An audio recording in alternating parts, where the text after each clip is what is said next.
Welcome to Networking Unleashed Building Profitable Connections, the show where conversations stop being small and start opening doors. I'm your host, Michael Forman, and today we're cutting through one of the biggest sources of confusion in business, the difference between PR, marketing, and sales, what networking actually has to do with all of it. My guest brings clarity where most people bring noise. We're talking about what a salesperson truly is, how relationships really drive results, and the way you show up in conversations impacts your business, your reputation, and your life. This is not theory. This is how connections turn into trust and trust turns into opportunity. So buckle up, Buttercup. We're going to have a great show. And I would love to welcome to the podcast today, gal.a.ezra. I'm not going to even attempt to go into your background. Just please introduce yourself and tell me how you got here today. Sorry, I missed just the last sentence. What was your last sentence? If you can introduce yourself Oh, yeah, and just tell me how you got here today. Give of me the course. cliff notes. Absolutely. First of all, thank you for having me here. And I'll tell you that actually how I got here today is partially, but in a large way, through networking, which it is relevant. But my view on networking is that yes, it's key. It's key. But there's a lot to learn to make that networking work. How do I know? Because if I can take a homeless person and I can get him to network with the president of the United States or the president of any country, will he become a millionaire? No, because he doesn't know everything around what to even do with the network. I can take a failing businessman and get him to network with other entrepreneurs. And the fact that he had some dinners with them and sat around the table with them is not going to immediately make him a success. But if he has many tools, or you take a person that's learned a lot, probably what you teach, and they've learned everything around networking and how to build a business around them and how to sell and how to market and how to have PR and all those things, then of course, when they go and network, they'll know what to do with the business card. They'll know what to do with the dinner. They'll know how to build relationships. So for me, just to get to how I got here today, it's I've explained it before on different platforms, and so maybe for this one, I won't get into the full story, but I'll tell you that at 19 years old, I started from zero in a country that I knew practically no one. And I ended up basically by the time I was 23, starting a business that would become $1 million business. I ended up selling four companies by the time I was 32. I'm a CEO today of a company that I co-founded, which is a finance business that manages multi-million dollars. I own hotels. I help other people make lots of money. My mission is to create 10,000 ethical millionaires. That's my mission, to create 10,000 ethical millionaires. But how did I start from 19 to having a massive business? I had one law, which is very relevant to your podcast. And that law that I knew is communication out equals communication in. Communication out equals income. If I wanted to make more friends, which is an income, it doesn't have to be just money. Income can be more friends. Income can be love from your wife. Income can be appreciation from your staff. It can be good reviews. All those are income. So I knew that if I want income, a friendship, people inviting me to things, etc., it's not going to come from me waiting. It's going to come from me communicating out. Even today in my businesses, if we don't have enough leads, I know we just haven't communicated out enough. So communication out brings communication in. And I ended up building a business I built a business that was music festivals, massive music festivals. And they started from getting 10 people together, 15 people together, 20 people together around my grandma's pool for a barbecue on the weekend, not for a ticket, not for as a formal thing, just bringing people together because I knew that I need to communicate out, and the income will come. And it did. Very good. I was so intently listening to your story that I forgot completely we were on a podcast. I was so interested in your story. Thank you. Okay. So here, let's start with a few questions. Most people mix up PR, marketing, and sales. Yeah. When it comes to networking, where do you see the biggest misunderstanding, and what does the misunderstanding cost people? Yeah. First of all, let's understand PR, marketing, and sales. Okay.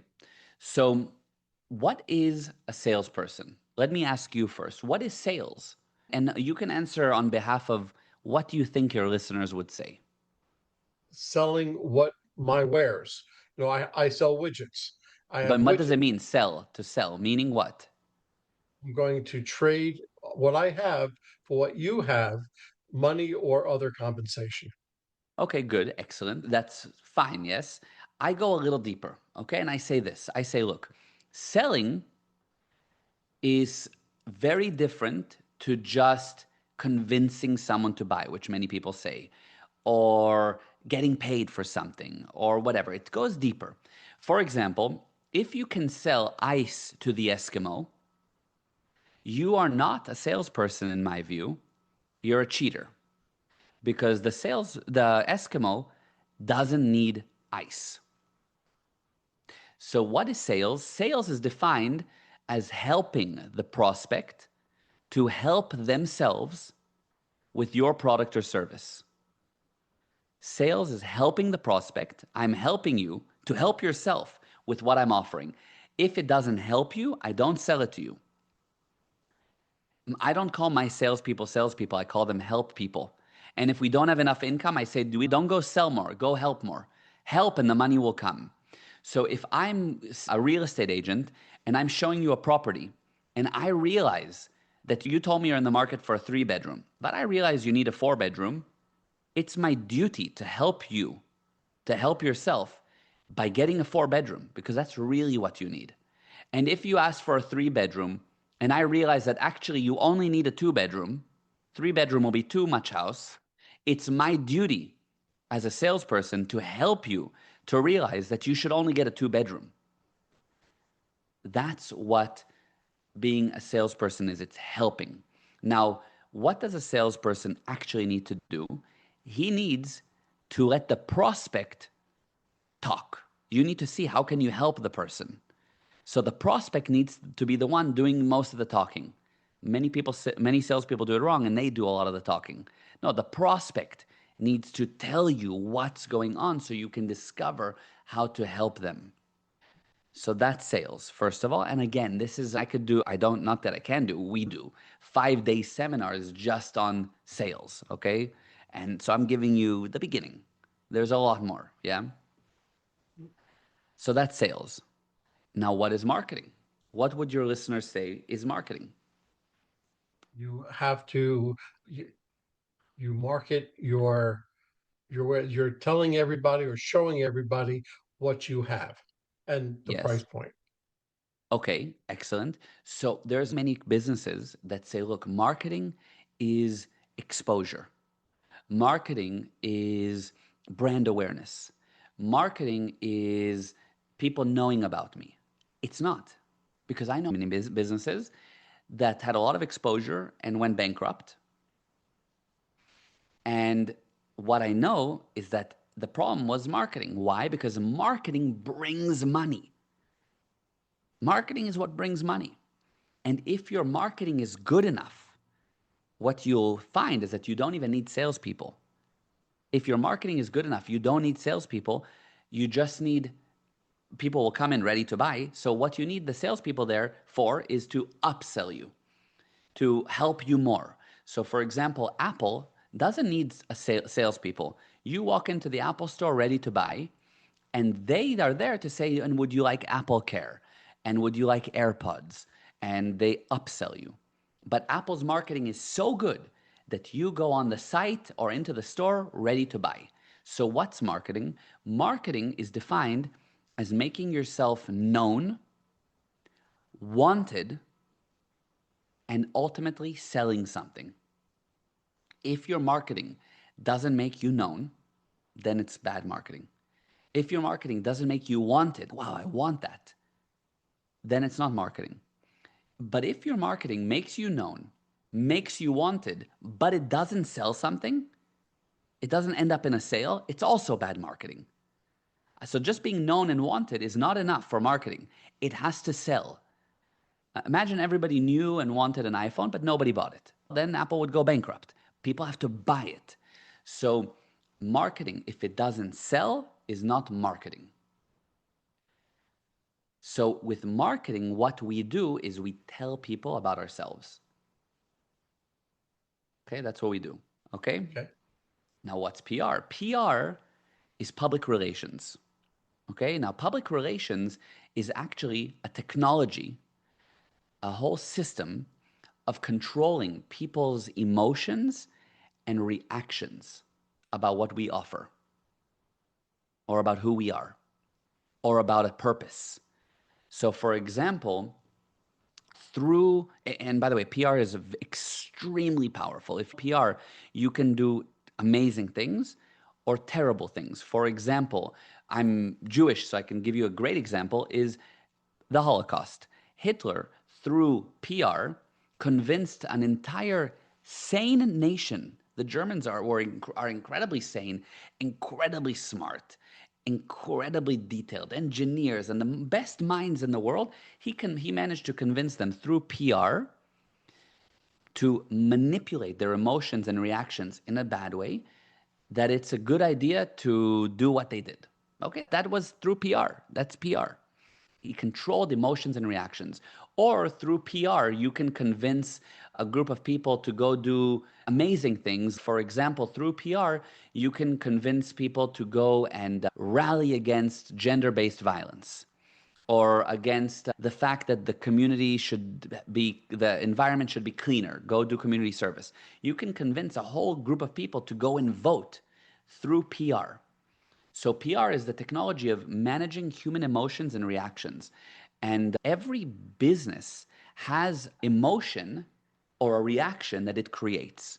For example, every listener can think right now of a business, or not a business, a restaurant. Think of a restaurant that you hated. It was, no. Okay, so you could give me an example of a restaurant that you hated. Just give me the first letter of it so we don't put them. B. P? B. B. So restaurant B. If I say to you, let's go eat at restaurant B tonight, your emotion and reaction is no, no, no, no, no. Because that's their PR for you. Or if you think of a restaurant that you loved, like wow, and let's call it restaurant X, and I say, should we go eat at restaurant X? And you say, wow, of course, anytime. The PR there is good.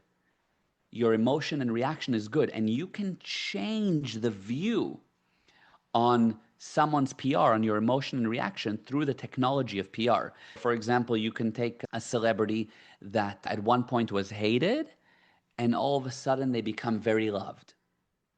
Okay? Or maybe just you didn't like them. Let's say at the beginning, Justin Bieber only appealed to 14-year-old girls. And through PR, they changed it that even adults love Justin Bieber. He became much wider. That change in the emotion was done through PR. So, in summary, the difference between sales, marketing, and PR is this. With marketing, marketing is what we say about ourselves.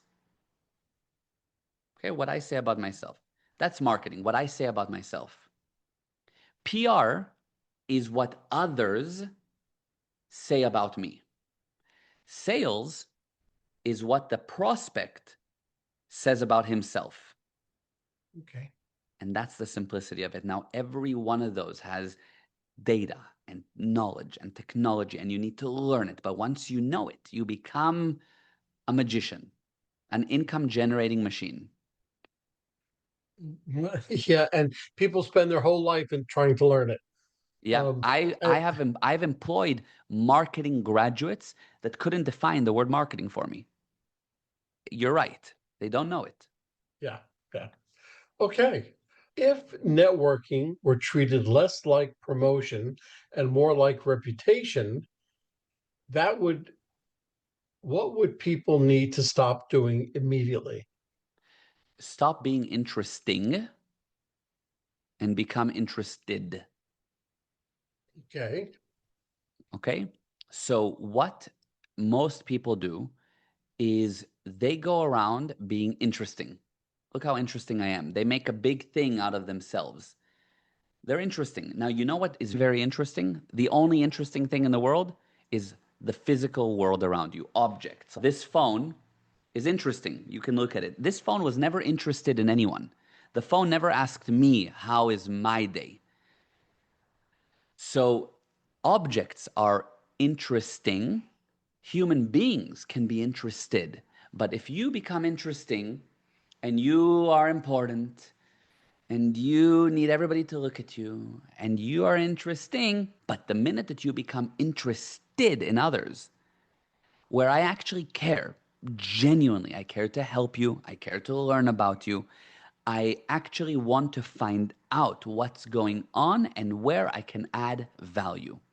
The minute I can do that, now it's real. Is that your wife and daughter? Yeah, I was just saying hi. Yeah. With networking, if you go in with what's called a servant's heart, if you Hmm. go in looking to give rather than receive, it takes all the pressure off your shoulders and you're seeing how my biggest line when I sit down, I'm speaking with somebody, it's like, Gal, I like you. I like the way you do business. How can I make you more successful? Can I Hmm. be a good referral source for you? And Exactly. and they say, Mike, I don't know what the hell you do yet. And you've already trying to make me more successful? Yes. And so once I do that, really opens up a whole new world. That's exactly right. You're interested. You actually Yes. want to add value. It's amazing. Yes. I like that. In your experience, what separates someone who meets people from someone who consistently gets calls, referrals, and introductions without asking? The magic is that person that gets all the amazing income has learned how to control. Okay? So if you want income, calls, referrals, etc. without asking, that's income. The only thing that brings income is control. Now, what's control? Okay, people think control is a bad thing. Oh, I'm going to control you, or there's a bad connotation to control. But control is actually important because when you drive, if you don't control, you have an accident. In my business, if I don't control my expenses, I'll go bankrupt. If I don't control my health, I'll become obese. So control is important. You need to control. But what does control mean? Control is defined as the ability to start, change, and stop. If I can start the car, change the car, stop the car, I controlled the car. But if I can only start the car and run into a wall, I didn't control it. If I can start a thought, change a thought, stop a thought, I control my mind. But many people have thoughts that they cannot stop. They can't control that area. If I can start a sales cycle, change the sales cycle, close the client, I've controlled the sale. I get income. Anything that you want positive to come in as income, you must have control there. You must be able to start, change, stop. And in business, if you want the income of referrals and calls and being that type of networker, you must control. Control what? The business around you. And you think, okay, what's the relevance to controlling the business around me to my networking abilities? It's all the difference. If you don't know how to sell, which is part of controlling the business around you, you won't have results with networking. If you don't have a good follow up system, and you don't control the business around you, you won't have good networking. If you are terrible with managing your finances, you won't have good networking. If you're unorganized in life in general, you won't have good networking. You'll lose your business cards in the back of your trunk, and then you'll take out your groceries and it'll fall out. And good luck with getting calls. And you must become organized. The organization is actually being in control of what's going on around you. Networking is vital, but it's one part. Just like I could be a great salesman, but it's one part. Imagine I'm a good salesman, but my admin is a mess. And I forget to follow up for payment. I don't follow up people for payment. So good luck to all my sales skill. I'll go bankrupt still. So you need to learn that there's many parts to the business. That's what I do. I have a program called Success Engineering where we find what areas are missing and I engineer the results. I engineer a plan for you so you will bring about success in any area you want. You need that holistic thing, and there's areas that are missing for people, and that's what needs to be filled in. That was great. That was a great explanation. Thank you. Kudos to you. Thank you. What is a salesperson really being hired to do?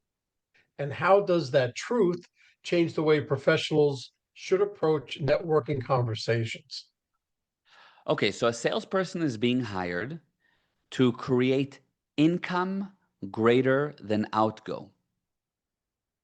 Okay. That's what you hire a salesperson for. If you're a salesperson that you don't realize that your result is income greater than outgo, you don't know that, then I will sell at a discount, too much of a discount, or I will sell things that the company can't really deliver, or I'll do all kinds of things that are not right. What you're hiring me for is to bring lots of income, more than we spend. That's what a salesperson does. And if you hire the salesperson and it ends up costing you money, then then why did I bring a salesperson on? So that's the first part. How does it affect networking? Because if you care about helping, you genuinely care, your networking will improve dramatically because you'll always be looking at helping. And helping is what sales really comes down to. Many people say ABC, always be closing. I don't know if you've heard that. Of course, what I say is no, ABC, always be caring. When you care, you'll have the close. When you care, you'll find out how you can help. When you care, by the way, you'll usually sell even more because you'll see really what does that person need. And it might be beyond the scope of what you even do. And then you'll find other ways to help them. And you'll go above and beyond for them. And maybe that'll generate new income because you'll realize I can refer this person because they really need this because I cared so much. He told me I bring that, and then I make money from the, and you expand that way. So that's the connection. Do you find I drew a line in the sand? I said the year of the pandemic, right? Before the pandemic, people were more transactional when they were networking. They were just like mind numbing, just okay, I have $3, you have a widget, I'll trade you. And after the pandemic, when people were shut in, networking became more relationship oriented. And then they started to come out of it. But what happened was that people forgot. They forgot about caring. They forgot about the other person. We're so many miles, not really that many miles apart right now. I'm in Georgia, you're in Florida. Ah, okay. Okay. But we are two people. On the other side of my camera is you, and you are a person. So I still have to give you the same caring, the same feeling that I would have if I had you here in person. And I feel that if I don't have that type of connection, I won't have the sale. So Hmm. networking is know you, like you, trust you, they'll do business with you. Know Hmm. you, everybody knows you, likes you, well, that narrows the scope down a little bit. But trust, that's a huge factor. And that relationship, that the way that you come together changes everything. It really Yeah. does. Yeah, it really does. It's relationships are the key. They're the key for everything, actually. There was a major study done. It was a big TED talk about the largest study ever done in the history of the world, basically. This giant study that spanned like over 100 years. And basically, they found that the common denominator to happiness, health, actually living longer, and wealth is the quality of your relationships. Quality and quantity of relationships is the direct connection. And it's key. It's really key. Okay. Okay. What role does trust play across PR, marketing, sales, and networking? And how do people unknowingly destroy it in the first 5 minutes? Okay, so the first way it gets destroyed is by being interesting and by being dishonest. Absolutely. Okay. Now, how does it play across? Because what happens is trust is just actually, it's usually a PR connected thing when there's a distance. Okay. If I don't personally know you, but I heard of you, it's a PR thing. I didn't meet the executives of American Express, but I trust the company. Okay. Because their PR is good. My emotion and reaction is they're powerful, trustworthy, long-standing, reliable, so I trust them. But if there was a big scandal that the American Express company was losing people's money and the PR would be destroyed and the trust would go down with it. So that's something that needs to be there, right? That trust has to be there. And when the trust is there or when any good PR is there, when you have good PR, it opens the door for marketing to go through, okay? Or for sales to go through. But imagine that I was marketing to you restaurant B's, which we talked about earlier, restaurant B's new special, and I was marketing it to you. And it's amazing and it's so good and it's the best price and it's the most delicious. And it would be very hard for that marketing to actually penetrate and arrive to you because the PR blocked it. You don't like that place. But if I could change the PR or enough marketing or enough sales happen, I could get you maybe to look at it. But it's much harder.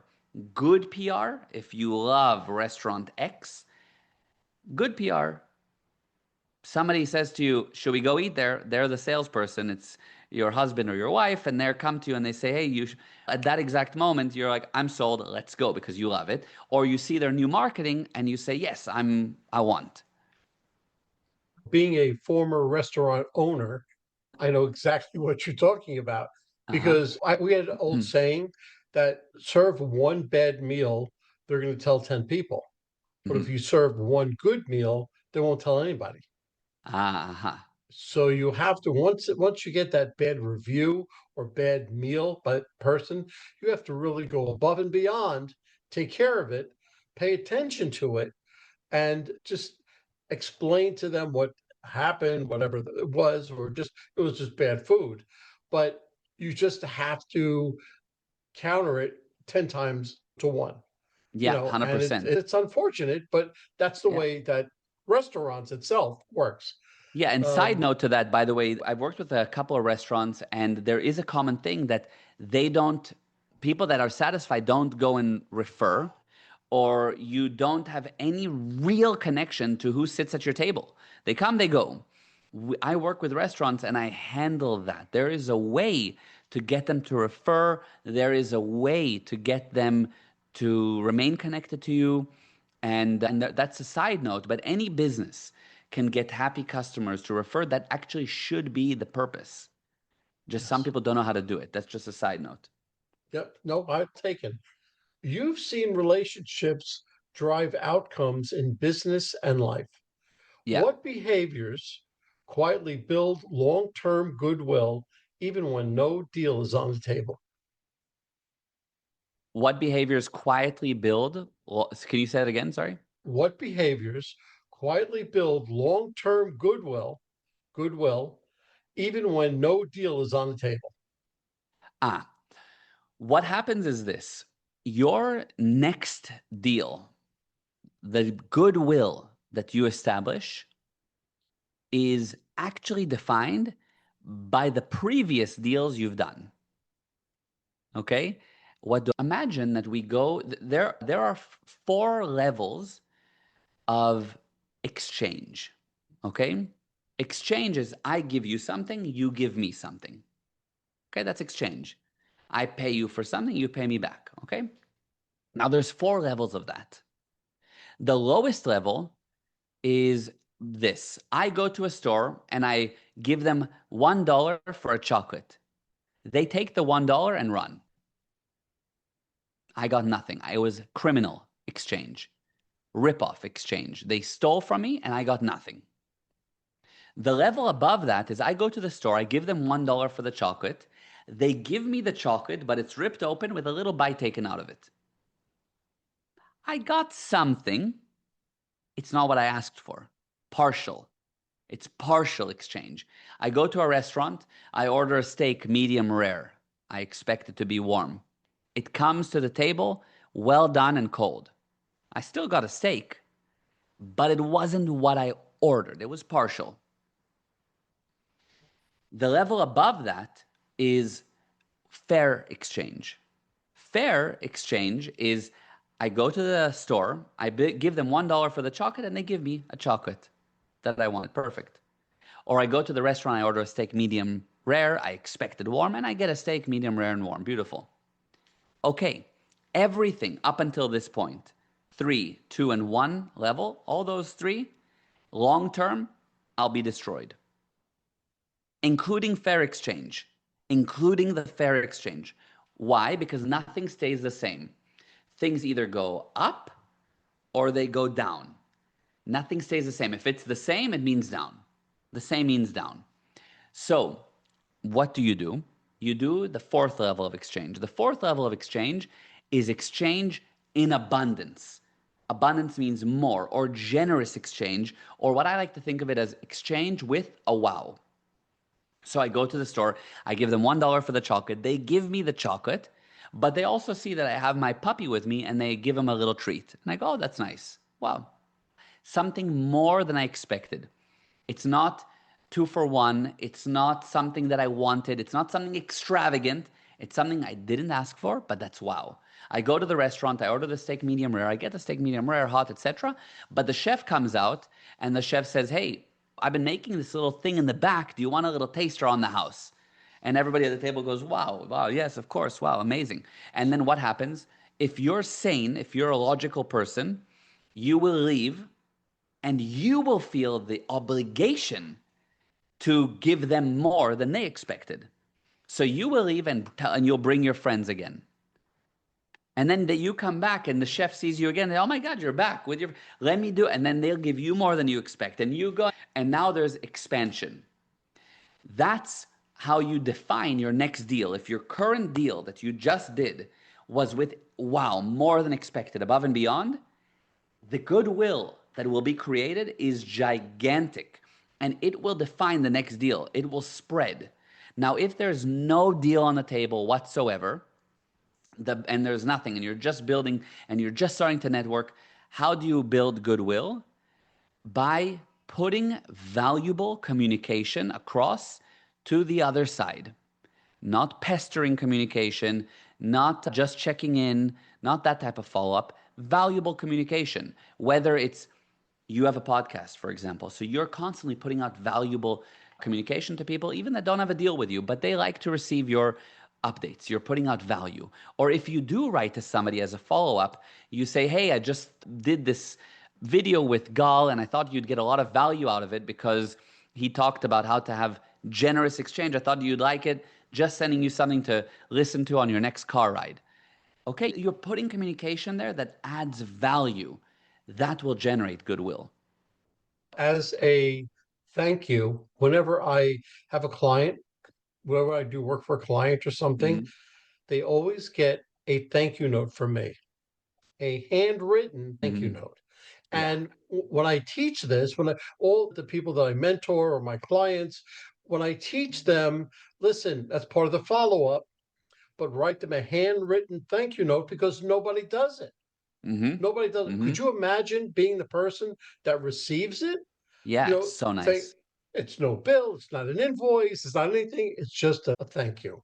That's And awesome. it goes so far, it keeps you top of mind Uh-huh. and it makes everybody feel so much better. I So like that. it gives me a good feeling because I have a stack of like about a foot high of all the thank you notes because I always have my clients send me a thank you note just Aha. to get in the habit of doing it. And So nice. and so it's just really nice, a nice thing to do, and that starts the follow up. Love it. We can go into that afterwards. I love it. Okay, so where do professionals go when they try turning to a networking conversation? I'm sorry, let me start again. Sure. Where do professionals go when they try to turn a networking conversation into a business opportunity too quickly? If it's too quickly, it means you haven't gone through a proper sales cycle. Okay. If you're trying to bring about an actual opportunity out of your networking and you're trying to take it into some kind of a business conversation, what you're saying is, I'm trying to sell them on something I can offer. I'm trying to help them with my product or service. But if you didn't go through the sales cycle, and there's 5 steps plus one more that you must do, and it's something that I don't even think we have enough time to go through, not to the sales process, but there is a sales process. And if you don't know, right now I'm at step one. And by the way, the end of step one has a very clear result that when you see that result in your mind, you go, step one done. Now I move to step two. And then there's a very clear result. And then that happens, you go, step two done. Step three, step four, step five. Most people don't know where they are. They don't know when they've reached the end of, let's say, step two. They'll stay on step two too long or move from step two to step three too early. Disasters. You need to learn how to sell. Now, it's not manipulation. I am heavily against any manipulation, techniques, any of that. It's just simply how do you build actually a relationship and how do you actually discover if you can bring value through real care, okay, ethically. If you Authenticity. do that, say again? Authenticity. Yeah, You have to be exactly. authentic. Yeah. Yep. And if you do that, okay, there won't be too soon. There'll be the person saying, please, they'll ask you, so how can we work together? Immediately, please send me a quote. I'm interested. Like that's how it should be. Nobody likes the guy who walks up, hands out his business card, and say, "Look, I'm Joe Schmo from whatever, and I'll talk to you soon. Just I'll be in touch." And you Yeah. look at the business card. Everybody looks at the business card and say, "You're kidding me." Yeah. This went out in the '80s, what?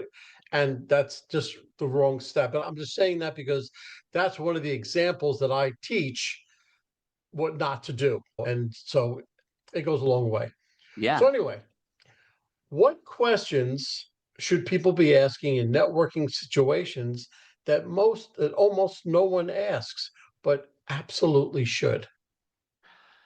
I would say that it's really different to every scenario, but the main thing is governed by, are you interested? I don't like to tell people specifically what questions to ask because I make them into a robot that goes and asks these specific questions. I don't want to create better robots. I don't make my clients into better robots. I don't teach them exact steps and techniques. I never do. Because if you have exact steps and techniques, as I said, I make you into a great robot.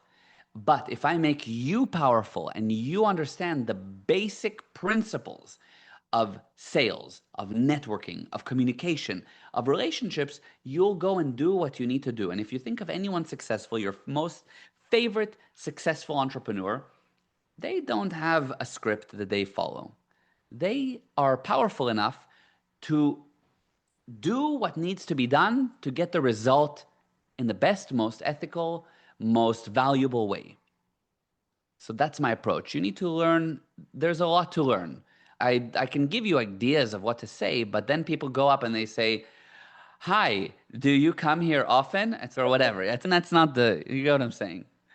Yes, I know exactly what you're saying. Yeah. You just have to be yourself and be relaxed. And it's easy for you and I to say, be relaxed, be yourself, be authentic.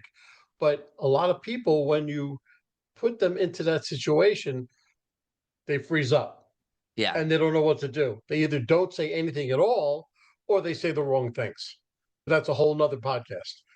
How does someone's personal life and self awareness show up in their networking results whether they realize it or not. Okay, so you need to know what is the result that you want to achieve in your life. I'll give you an example. We were working with a real estate agent who was really, not that I'm against this at all, but very nerdy. Okay? I'm not against nerdy people at all. I don't mind at all. I sometimes get called nerdy. I really don't mind. Okay? But he's a real estate agent that had a kind of a nerdy look, just like one mustache. And he was trying to be like a hotshot real estate agent. Okay? He was trying to position himself as like the Harvey Specter of real estate if you watch Suits, okay? Yeah, And absolutely. okay, so you need to realize in your personal life that's not going to bring you the results to be Mr. Nerdy. I have nothing against nerdy. If you're maybe a software engineer, be Mr. Nerdy. But if you maybe want to be Mr. Nerdy real estate agent that knows all the facts or whatever, be that. But if you chose to be the Harvey Specter of real estate, then guess what? Be the Harvey Specter of real estate. Change how you are in order to bring about the most optimum result. Okay? And so basically with that specific client, he was a young guy, like 20s, in his 20s, okay? And American guy. And he needed to change his look. Get the suit, get the results, speak like that. Be what you ought, be what will lead you to the result. If I know what my result is, I need to do certain things and then I will be that thing. But if I'm not being that thing, I will not do the steps to have that result. I just won't. So for example, if I know that my result is a child that's a contributing member of society, that's a loving, contributing member of society. At the end of the day, that's what I want my child to be. I want them to be that's what I want to have with them. I want them to have love, success, and contribute to society. So if I know that's my result with my child, I will do certain steps according to that target. And then as a result, I will be a father that does X, Y, and Z. That's who I become, that type of father. But if I don't become that, how will I get that result? Or if I now, let's say I worked in music festivals, okay? Working in the music festival industry is very different to working in the finance industry, which I also work in the finance industry. Finance industry, I want to close massive deals. I'm working with people that are in the corporate world. There's a certain culture, and I want to have the result of a growing, expanding finance business through clients that are getting cash flow and are able to grow their lives and their businesses through the use of funding. Okay? So to do that, I need to do certain things. In order to do those things, I need to be a finance guy that can present in a suit. I'm not going to show up wearing the same clothes that I wore when I was going to music festivals, running music festivals. I'm just not, because it's not the right thing. Because I know what my result is and I'm not faking it. I'm just deciding to be someone else. Like, for example, when I go to the gym, I'm in gym clothes. That's so I'm being a gym goer. And later, when I go to a meeting, I'm wearing a suit and I'm a different role at that moment. And then when I'm at home and I'm a father and I'm just hanging around in sweatpants, I'm just hanging around as a father, but I won't be a father in the business meeting. At that time, I'm a businessman. So you need to know what is the result. If you know your result, you'll know what to do. If you know what to do, you'll know who to be. And that's how the personal life will be affected. Very good. Very good. Thank you. Okay, let's bring this podcast full circle. If you could give listeners one guiding principle to approach every conversation, business or personal, what would it be and why does it work? Yeah, I would tell them this. You need to ensure that you actually duplicate what's said to you and make sure that others duplicate you. Now, what do duplicate is the word means to create an exact copy, okay? To duplicate something. When people communicate, what we are trying to do is to create a duplication on the receiving end. So if I'm talking to you right now and I have an idea about what we should do with the business, and I'm speaking to you, I have that idea in my mind of what we should do with the business. What am I trying to do? I want you to get it. I want you to get this idea, a copy in your mind, and you go, oh, I see what exactly you're thinking about. Or if I'm talking to you and I say to you, the fluffy dog with white spots walked and ate some chicken. Okay, then you got the exact picture of what I'm thinking, or it won't be the exact, but to that degree, it won't be duplicated. Or I can say I love you, and I love you if you understood exactly what I meant, what emotion I have, what I see when I say I love you, my feelings at the time, all the energy associated with the word I love you, then you've actually duplicated me when I say I love you. But most people hear I love you and they don't get everything that the person meant. So in communication, what are you trying to do? Create duplication on the receiving end. I want you to get a copy, and once you have a copy, to understand me, to understand the copy. Because sometimes you can have a copy and not understand. Like some people can sing a song in a foreign language, it's a perfect copy, but they have no idea what they're saying because it's a foreign language. So I want you to duplicate, get a copy in your mind and understand me. And at the same time, you talk to me, I need to make sure that I actually get a copy of what you said in my mind and understand you. And if I don't, there won't be real communication because we don't really get what each other's saying. And if there's not real communication, there won't be understanding. And if there's no understanding, there's no real life there. This thing is going to die. So Yeah. you need Yeah. Go ahead. Yes. Go ahead. so you need to ensure that you understand what's said to you. Ask questions. If you're reading, open a dictionary. If you run into a word you don't understand, repeat if needed. And you also need to be aware that when you speak to someone, they actually have a duplication. So don't say fancy schmancy words to sound interesting when the other side doesn't get what the heck you're saying. But you think it's cool to be interesting. No, that's what I'm talking about. No, you want them to have duplication, not for you to be the interesting one. So that is the key. Great. That's great.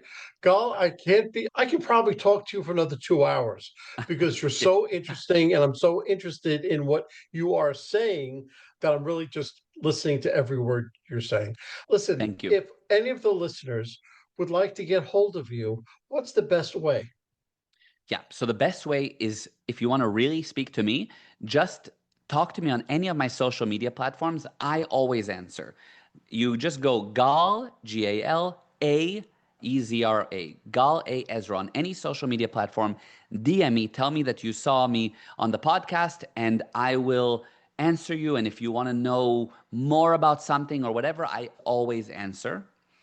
And if you want to just tap into some of the things that we offer, my company is called Guaranteed Prosperity. Everything we do is guaranteed. If I work with you and and we agree that what you need to do is double your sales, and you don't double your sales, then I don't just refund you, I refund you plus 10% for wasting your time, damages. That's my guarantee. I will bring results. So we are called Guaranteed Prosperity. So if you want to learn more, you go to gprosperity.com. Just go there. On the home page, right at the top, you'll see it'll say, what area do you want help with? And you'll see we help with many areas: health, relationships, sales, marketing, business, relationships, all kinds of areas, spirituality, mindset. Click a box that you're interested in, and you'll get a free video sent to you on that subject. And it's not just like a little free video down a funnel or some annoying thing. It's value. You'll see real value, and that's how you can tap in. Fantastic.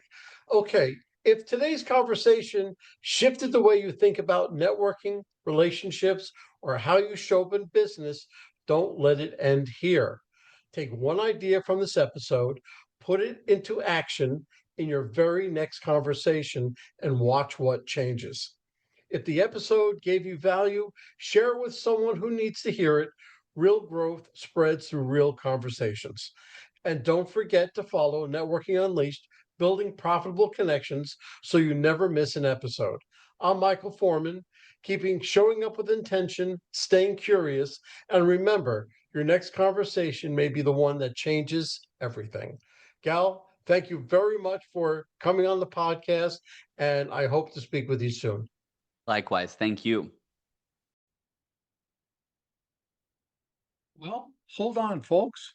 Don't go anywhere. Let's hear from our sponsors. David Neal, co founder, Revved Up Kids. Revved Up Kids is on a mission to protect children and teens from sexual abuse, exploitation, and trafficking. They provide prevention training programs for children, teens, and adults. To learn more, go to revvedupkids.org. Henry Kaplan, Century 21. When it comes to making the biggest financial decision of your life, leave it in the hands of a proven professional, Henry Kaplan. Henry is a global real estate agent with Century 21, celebrating his 41st year in business. No matter where you're moving, Henry has the right connections for you. You can contact Henry at 561 427 4888. A huge thank you to our guest for sharing such incredible insights today. And of course, a big shout out to you, our amazing listeners, for tuning in and spending your time with us. If you're interested in my digital courses, being coached, or having me come and talk to your company, just go to Michael and fill out the request form. Remember, networking isn't about being perfect, it's about being present. So take what you've learned today, get out there, and make some meaningful connections. If you've enjoyed this episode, please don't forget to subscribe, leave us a review, and share it with someone who could use a little networking inspiration. Let's keep the conversation going. You can find me on Apple, Spotify, Pandora, YouTube, or my website, forman.com/podcasts.